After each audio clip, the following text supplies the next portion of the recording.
Անուն Հոր եւ Որդու եւ Օգնի Սրբո ամեն։ Եվ մի հիվանդ կար Ղազարոս անունով Բեթանիայից Մարիամի եւ նրա քույր Մարիամի գյուղից։ Սա այն Մարիամն էր, որ յուղով օծեց Տիրոջը եւ իր մազերով սրբեց նրա ոտքերը, եւ սրա եղբայրը Ղազարոսը հիվանդ էր։ Սրա քույրերը նրա մոտ մարդ ուղարկեցին եւ ասացին. Տեր, ահավասիկ նա, ով դու սիրում էիր, հիվանդացել է։ Եվ երբ Հիսուս լսեց, ասաց. այդ հիվանդությունը մահաբեր չէ, այլ Աստծո փառքի համար է, որպեսզի դրանով Աստծո որդին փառավորվի։ Հիսուս սիրում էր Մարիամին եւ նրա քրոջը Մարթային եւ Ղազարոսին։ Լսելուց հետո, թե Ղազարոսը հիվանդացել է, նա տակավին 2 օր մնաց այնտեղ, ուր գտնվում էր։ Ապա դրանից հետո իր աշակերտներին ասաց. եկեք վերստին գնանք Հրեաստան։ Աշակերտներն նրան ասացին. Ռաբի, հրեաները դեռ նոր էին ուզում քեզ քարկոծել եւ նորից այնտեղ ես գնում։ Հիսուս պատասխանեց. ցերեկը 12 ժամ չունի, եթե մեկը ցերեկը քայլում է,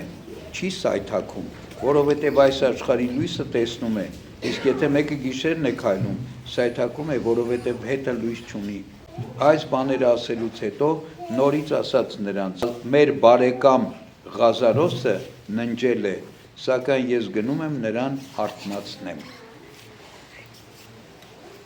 Աշակերտները նրան ասացին. Տեր, եթե ննջել է, ապա կառողջանա, բայց Հիսուս նրա մահվան մասին էր ասում, մինչդեռ նրանց այնպես թվաց, թե քնով ննջելու մասին է խոսում։ Այն ժամանակ Հիսուս նրանց հայտնապես ասաց. Ղազարոսը մեռավ, բայց ես ուրախ եմ ձեզ համար, որ այնտեղ չէի, որպեսզի դուք ինձ հավատաք։ Արդ եկեք գնանք նրա մոտ։ Թովմասը, որ երկվորյակ էր կոչվում, աշակերտակիցներին ասաց. եկեք մենք էլ գնանք, որ նրա հետ մեռնենք։ Հիսուս եկավ, նրան գտավ 4 օրից ի վեր գերեզմանի մեջ։ Բեթանիան Երուսաղեմի մոտ էր շուրջ 3 կիլոմետր։ Հրեաներից շատերը եկել էին Մարթայի եւ Մարիամի մոտ, որպեսզի նրանց մխիթարեն իրենց եղբոր մահվան համար։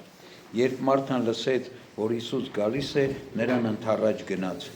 Իսկ Մարիամը տանը նստած էր։ Մարթան Հիսուսին ասաց. Տեր, եթե դու այստեղ եղած լինեիր, իմ եղբայրը մեռած չէր լինի, բայց հիմա էլ գիտեմ, թե ինչ էլ որ Աստծուց ուզես, Աստված քեզ կտա։ Հիսուս նրան ասաց. քո եղբայրը հարություն կառնի։ Մարթան նրան ասաց. գիտեմ, որ հարության ժամանակ վերջին օրը հարություն կառնի։ Հիսուս նրան ասաց. ես իսկ եմ հարություն եւ կյանք, ով հավատում է ինձ, թեպետ եւ մեռնի, կապրի, եւ ով կենթանի է եւ ինձ հավատում է, հավիտյան չի մեռնի։ Հավատում ես այս բանին։ Նա ասաց նրան. այո Տեր, ես հավատում եմ, որ դու ես Քրիստոսը Աստծո որդին, որ աշխարհը իր գալու։ Եվ այս ասելուց հետո գնաց, գաղտնաբար կանչեց իր քրոջը Մարիամին եւ ասաց. Վարդապետն է եկել եւ քեզ կանչում է։ Երբ նա լսեց, իսկույն վեր կացավ եւ եկավ նրա մոտ։ Հիսուս դեռ գյուղ չէր հասել, այլ դեռևս այնտեղում էր, ուր Մարթան նրան ընդառաջ էր ելել։ Իսկ այն հրեաները, որ նրա հետ տանն էին եւ նրան մխիթարում էին, երբ տեսան Մարիամին, որ վեր կացավ իսկույն եւ գնաց, իրենք եւս նրա ետևից գնացին, կարծում էին, թե գերեզման է գնում, որ այնտեղ լաց լինի։ Իսկ Մարիամը, երբ եկավ այնտեղ, ուր Հիսուս կանգնած էր ու տեսավ նրան, ընկավ նրա ոտքերն ու ասաց. Տեր, եթե այստեղ եղած լինեիր, իմ եղբայրը մեռած չէր լինի։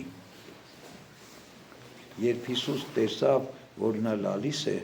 եւ նրա հետ եղող հրեաներն էլ լալիս են, սաստիկ խռովեց իր հոգում եւ ասաց. Ուր դրիք նրան։ Նրան ասացին. Տեր, արի եւ տես։ Եվ Հիսուս արտասվեց։ Հրեաներն ասացին. տեսեք ինչքան էր սիրում նրան։ Նրանցից ոմանք ասում էին. սա որ կույրի աչքերը բացեց, չէր կարող նաեւ այնպես անել, որ սա չմեռներ։ Հիսուս դարձյալ խռովելով ինքն իր մեջ եկավ գերեզման։ Սա մի քարայր էր, որի վրա մի քար էր դրված։ Հիսուս ասաց. այդ քարը մի կողմ դրեք։ Մարթան մեռածի քույրը նրան ասաց. Տեր, հիմա արդեն նեղած կլինի, քանի որ 4 օրվա է։ Հիսուս նրան ասաց. քեզ չասացի, եթե հավատաս, կտեսնես Աստծո փառքը։ Երբ քարը վերցրին, Հիսուս աչքերը վեր բարձրացրեց եւ ասաց. Հայր, գոհություն եմ տալիս քեզ, որ ինձ լսեցիր, եւ ես գիտեի, որ ամեն ժամ լսում ես ինձ, բայց այս անում եմ շուրջս կանգնած այս ժողովրդի համար, որպեսզի հավատան, որ դու ինձ ուղարկեցիր։ Երբ այս ասաց, բարձր ձայնով աղաղակեց եւ ասաց. Ղազարոս, վեր կաց, դուրս արի, եւ մեռելը ելավ, կապված ոտքերով, ձեռքերը երիզով ամրացված եւ երեսը վարշամակով պատած։ Եվ Հիսուս նրանց ասաց. արձակեցեք դրան, թողեք որ գնա։ Հրեաներից շատերը, որոնք եկել էին Մարիամենց մոտ, երբ տեսան ինչ որ Հիսուս արեց, հավատացին նրան։ Իսկ նրանցից ոմանք գնացին փարիսեցիների մոտ եւ պատմեցին նրանց ինչ որ Հիսուս արեց։ Քահանայապետերն ու փարիսեցիները ատյան գումարեցին եւ ասացին. Ինչ անենք, քանի որ այդ մարդը բազում նշաններ է անում։ Եթե նրան այնպես թողնենք, ամենքը կհավատան նրան եւ ռոմեացիները կգան եւ կվերացնեն մեր ազգը եւ մեր սրբավայրը։ Նրանցից մեկը Կայափ անունով, որ այդ տարվա քահանայապետն էր, նրանց ասաց. դուք ոչինչ չգիտեք, ոչ իսկ խորհել եք, թե մեզ համար ավելի լավ է, որ մեկ մարդ մեռնի ժողովրդի համար, քան ամբողջ ազգը կորչի։ Այս բանը նա ինքն իրենից չասաց, այլ քանի որ այդ տարվա քահանայապետն էր, մարգարեացավ, որ Հիսուս մեռնելու է ազգի համար։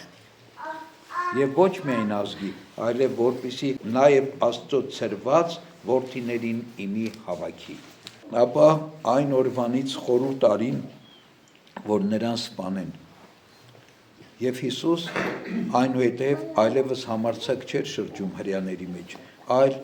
այնտեղից գնաց մի շրջան, որ մոտ էր անապատին, գնաց մի քաղաք, որի անունն էր Եփրայիմ, իր աշակերտների հետ այնտեղ էր մնում։ Այս հատվածը, որ ընթերցեցի, այսօր առավոտյան էր ընթերցում ժամերգության ժամանակ։ Հիմա կկարդամ այն հատվածը, որ ընթերցվեց պատարագի ընթացքում, սրա շարունակությունն է։ Հրեաների զատիկը մոտ էր, եւ այդ գավառից շատերը Երուսաղեմ բարձրացան զատկից առաջ, որպեսզի իրենց մաքրեն։ Հիսուսին փնտրում էին եւ մինչ տաճարի մեջ էին, միմյանց ասում էին. ինչպես է ձեզ թվում, արդյոք այս տոնին չի գա։ Քահանայապետերն ու փարիսեցիները հրանգել էին, որ եթե մեկը իմանա, թե նա որտեղ է, հայտնի, որպեսզի նրան ձերբակալեն։ Իսկ Հիսուս զատկից 6 օր առաջ եկավ Բեթանիա, ուր ապրում էր մեռած Ղազարոսը, որին մեռելներից վեր էր կացրել։ Եվ այնտեղ նրան ընթրիք տվին, սպասարկում էր Մարթան, իսկ Ղազարոսը նրա հետ սեղան նստածներից մեկն էր։ Իսկ Մարիամը մի լիտր ազնիվ նարդոսի թանկարժեք յուղ վերցնելով օծեց Հիսուսի ոտքերը եւ իր մազերով էլ սրբում էր նրա ոտքերը եւ տունը լցվեց յուղի բուրմունքով։ Աշակերտներից մեկը Հուդա Իսկարիովտացին, որ մատնելու էր նրան, ասաց. ինչու այդ յուղը չվաճառվեց 300 արծաթ դահեկանի եւ չտրվեց աղքատներին։ Նա այս ասաց ոչ թե նրա համար, որ աղքատների համար էր հոգում, այլ որովհետև գող էր եւ գանձարկղը ինքն էր պահում։ Ինչ որ այնտեղ դրվում էր, ինքն էր վերցնում։ Հիսուս ասաց նրան.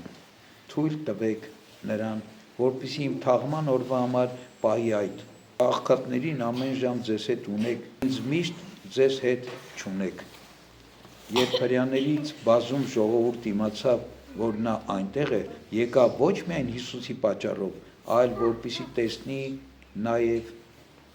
Ղազարոսին, որին մեռելներից վեր էր կացրել։ Քահանայապետերը խորհուրդ արեցին, որ Ղազարոսին էլ սպանեն, քանի որ շատերը հեռանում էին հրեաներից եւ հավատում էին Հիսուսին։ Ընդհանուր հատվածը, որ կարդացի, երկու ժամանակների էր վերաբերվում։ Առաջին հատվածը, որտեղ պատմում էր Ղազարոսի հարությունը, տեղի ունեցավ Քրիստոսի խաչելությունից, մահվանից հարությունից 2 շաբաթ առաջ, մոտ 15 օր առաջ։ Երկրորդ հատվածը, որ եկավ Բեթանիա եւ ընթրիքի հետ նստած, որտեղ Ղազարոս իր հետ նստած էր, սա տեղի ունեցավ, եթե կարելի է այդպես ասել, այսօր Քրիստոսի խաչելությունից մահվանից 1 շաբաթ առաջ, Երուսաղեմ անմիջապես մտնելուց առաջ։ Այսօր Ղազարոսի հարության հիշատակն է։ Երբեմն մեր ժողովրդի մեջ սխալ կարծիք կա, որ այսօր Ղազարոսի տոնն է, այդ սրբի տոնն է։ Ղազարոսի տոնը ուրիշ օր է, ուրիշ ժամանակ ենք տոնում։ Ղազարոսի, Մարթայի, Մարիամի, Յուղաբերկանանց եւ այլ տոնը։ Այսօր Ղազարոսի տոնը չի, այսօր Քրիստոսի գործած հրաշքի հիշատակն է։ Այսօր Տերունի տոն է։ Քրիստոս հրաշք գործեց իր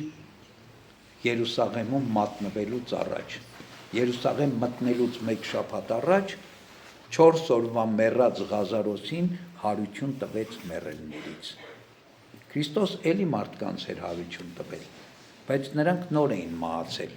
Օրինակ Հարիոսի աղջկան, Նայինցի պատանուն, Ղազարոսի հարությունը տարբեր էր սրանցից։ Արդեն ավետարանական հատվածից տեսանք 4 օր առաջ մահացել էր Ղազարոսը եւ իրեն թաղել էին։ Ինքը գերեզմանում էր գտնվում։ Եվ նույնիսկ Քրիստոս երբ հրամայեց, որ գերեզմանը բացեն, Ղազարոսի քույրը, որ ասում էր հավատում եմ, որ դու Քրիստոսն ես, հավատում եմ, որ դու ինչ խնդրես Աստված կանի, ասեց հոտած կլինի արդեն, նեխած կլինի մարմինը, որովհետև 4 օր էր անցել, որ մահացել էր։ Բայց Քրիստոսն ասեց քեզ չասացի, եթե հավատաս, Աստծո փառքը կտեսնես։ Մինչև գերեզման գալը, երբ քույրը ասում էր, Տեր, մի տեսակ կարծեք, թե Հիսուսին մեղադրում էր կամ հանդիմանում էր, որտեղ իրենք լուր էին տվել, որ Հիսուս հասնի, իրենց եղբայրը հիվանդ էր, բայց Հիսուսը ուշացրեց իր գալը։ Սպասեց մինչև Ղազարոսը մեռավ, նոր եկավ։ Եվ քույրն ասում է, Տեր, եթե դու այստեղ եղած լինեիր, իմ եղբայրը չէր մեռնի։ Հետո մյուս քույրն էլ եկավ, Մարիամն էլ եկավ, նույն խոսքերն ասաց Հիսուսին։ Եվ Հիսուսն ինչ է ասում է, քո եղբայրը հարություն կառնի, կկենդանանա։ Մարիամն ասեց, այո, գիտեմ, այն օրը,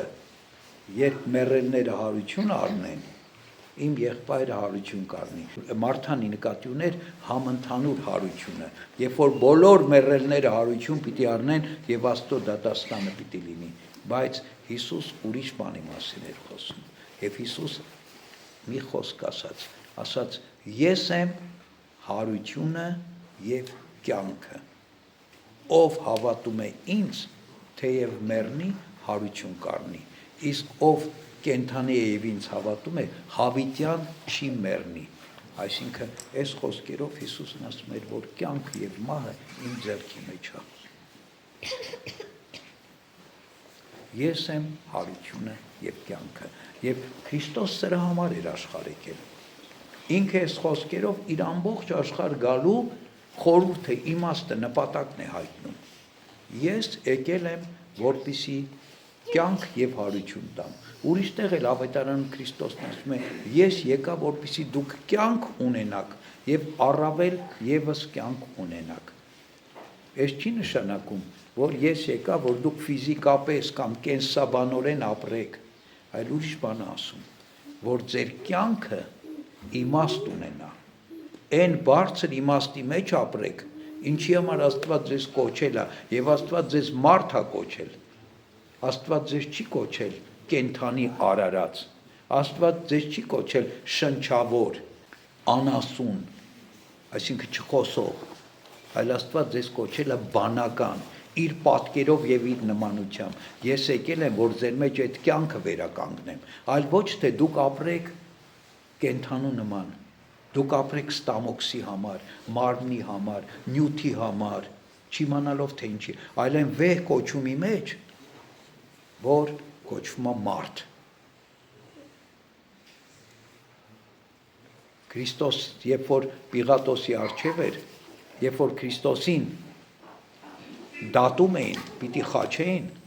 Քրիստոսին տանջել էին, չարչարել էին, փշեպսակ էին դրել գլխին։ Ավետարանիչն ասում է, Պիղատոսը Քրիստոսին հանեց հրյաների առաջ այդ տեսքով եւ ասեց, ահա մարդը։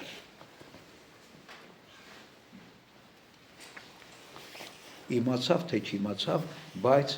Պիղատոսի շուրթերից աստվածային ճշմարտություն հնչեց, որ մարդը, իրական մարդը, կատարյալ մարդը, այն մարդը, ով օրինակն է մարդու, ով կատարելությունն է մարդու, ում նման պիտի լինի ամեն մի մարդ։ Հիմա Աստված մեզ սրա համար է կոչել։ Եվ Քրիստոսն եկավ դա մեզ շնորհելու, որտեղ մարդը, ասում է, պատվի մեջ էր Սաղմոս 2,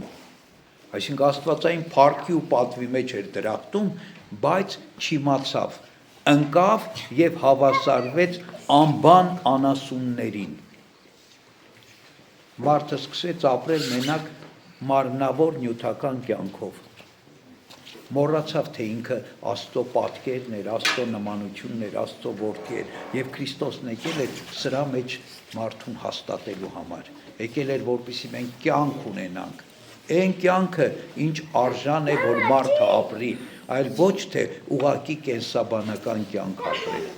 ոչ թե ֆիզիկական գոյություն, այլ մարդուն արժանի կյանքի համար է եկել։ Ես եմ հարությունը եւ կյանքը, ասեց մեր Տեր Հիսուս Քրիստոս։ Եվ հետաքրքիր է այս իրադարձությունները տեղի ունեցան, երբ Քրիստոսի չարչարանքներից, խաչվելուց, թաղվելուց եւ հարություն առնելուց անմիջապես առաջ։ 2 շաբաթ առաջ Ղազարոսին հարություն տվեց եւ այսօր 1 շաբաթ առաջ, որ վաղը պիտի մտներ արդեն Երուսաղեմ, ընթրիքի ժամանակ Քրիստոս ինչ է ասում։ Ասում է, որ իմ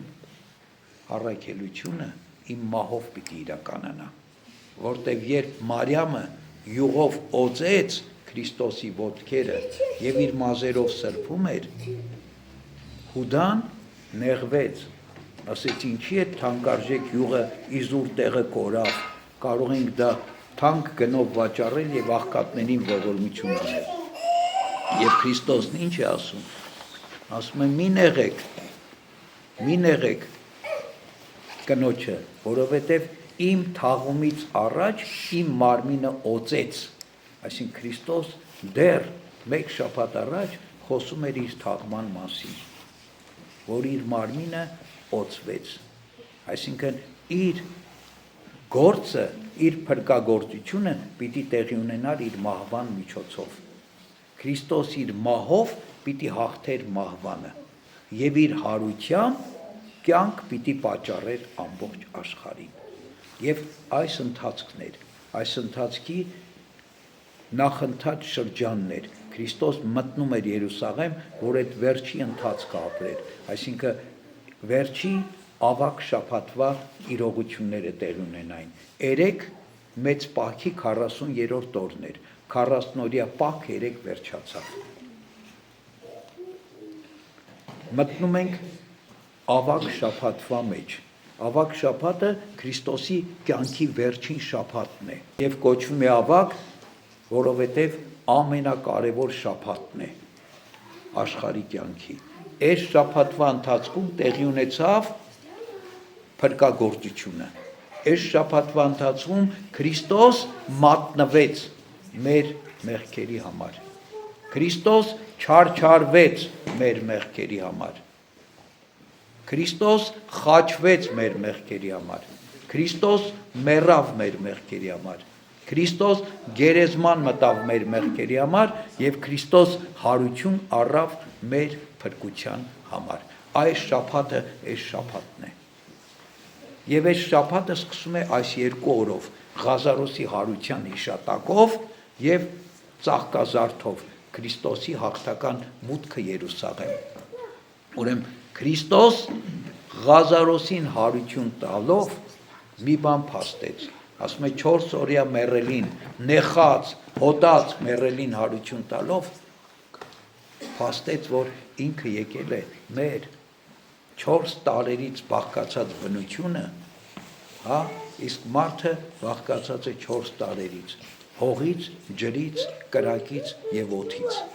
4 տարերից բաղկացած մեր բնությունը կենթանացնելու, որովհետև մեր բնությունը մեղքերի մեջ մեռել էր, նեխել էր, փտել էր, հոտել էր եւ Աստված չգարշեց դրանից։ Իր ստեղծած մարդուն, որը հեռանալով Աստծուց մեռել էր մեղքերի մեջ, կենթանությունը կորցրել էր, մեռած վիճակի էր հասել, մարմնով կենթանի էր, բայց հոգով մեռած, Աստված եկավ, որպեսզի կենթանացնի։ Եվ դրա օրինակը տվեց Ղազարոսի հարությամբ, որ մարդը տեսնի, թե ինչի համար էր եկել Քրիստոս, որ Քրիստոս կարողություն ուներ, իշխանություն ուներ, զորություն ուներ, նույնիսկ գերեզմանում գտնված արդեն փտել սկսած մեռելին կենթանացնելու։ Եվ ինքը դա իրագործեց իր հարությամբ, իր գերեզման մտնելով եւ հարությամբ։ Ուրեմն այս շաբաթը սկսում է Ղազարոսի հարությամբ, Քրիստոսի մեծագույն հրաշքով եւ ավարտվում է մեր Տեր Հիսուս Քրիստոսի հարությամբ, որ զատկի տոնը պիտի լինի։ Եվ այս շաբաթվա մեջ ենք մենք մտնում այս 2 օրվա ընթացքում։ Ուրեմն այս շաբաթը նաև քրիստոնեական եկեղեցու ամենից կարևոր եւ ամենից հագեցված շաբաթն է։ Ավակ երկուշաբթին, ավակ երեքշաբթին, բոլոր օրերը կոչվում են ավակ, որտեղ շաբաթ ինքը կոչվում է ավակ։ Ավակ երկուշաբթին հիշում ենք անպտուղ թզենու առակը, ավակ երեքշաբթին 10 կույսերի առակն ենք հիշում, ավակ չորեքշաբթին Քրիստոսի մատնությունն է, երբ Հուդան գնաց եւ 30 արծաթով վաճառեց Քրիստոսին, ավակ հինգշաբթին ամենահագեցված օրն է եկեղեցական կյանքում, ապաշխարողների արձակման կարգ, հետո Սուրբ հաղորդության խորհրդի հաստատման պատարագը, հետո Որդան Լվան, հետո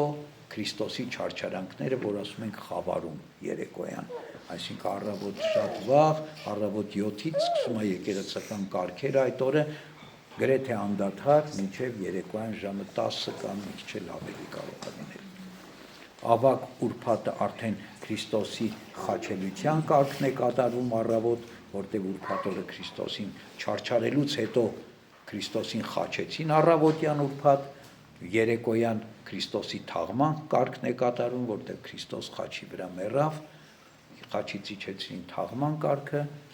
եւ հետո շաբաթ երեկոյան արդեն Քրիստոսի հարության ավետիսն ենք տալու, ճրագալույց դեր լույսը չբացված, օրը չբացված, կիրակին դեռ չլուսացած, հրեշտակները լուր տվեցին, ինչու եք ողջին մեռելների մեջ փնտրում, այստեղ չէ այլ հարություն առավ։ Եվ այս հարության ավետիսը շաբաթ երեկոյան ճրագալույցին եւ կիրակի առավոտ էլ արդեն սուրբ հարության տոնն է։ Այս շղթայի, այս ընթացքի միջով պիտի անցնենք, բայց այս շղթան կարծեք թե սկսում է այսօրվա Ղազարոսի հարությամբ։ Ղազարոսին հարություն տալով Քրիստոս մեզ ուղերձ հղեց, մեզ հույս տվեց, որ ինչպես 4 օրյա մեռյալ Ղազարոսը հարություն առավ գերեզմանից, այնպես էլ դուք ձեր մեղքի գերեզմանից, ձեր մեղքերի փտած, նեխած վիճակից կարող եք հարություն առնել։ Ուրեմն անհույս որևէ մեկը չկա, թող ոչ մեկը չհուսահատվի։ Ղազարոսի հարությունը հույս է մեզ բոլորիս համար։ Հույս հարության, հույս փրկության, հույս հավատքի, ասում է, ով որ ինձ հավատա, թեև մեռնի, հարություն պիտի առնի։ Իսկ ով արդեն իսկ հավատում է, հավիտյան չպիտի մեռնի, այլ մահվանից պիտի փոխվի կյանքի եւ հավիտենական կյանքի։ Փառք Քրիստոսի փրկագործությանը, փառք Քրիստոսի չարչարանքներին, խաչելությանը, մահվանը, թաղմանը որի արդյունքում եղավ նաև մեր Տեր Հիսուս Քրիստոսի հարությունը, որով մեզ հույս եւ փրկություն տվեց։ Ամեն։ Օրհնյալ Գեղեցիկ շնորհալ Սուրբ Հոգուն, երթայք խաղաղություն եւ Տեր Հիսուս Քրիստոս եղիչին ձեզ ընդ ամենեսյանս ամեն։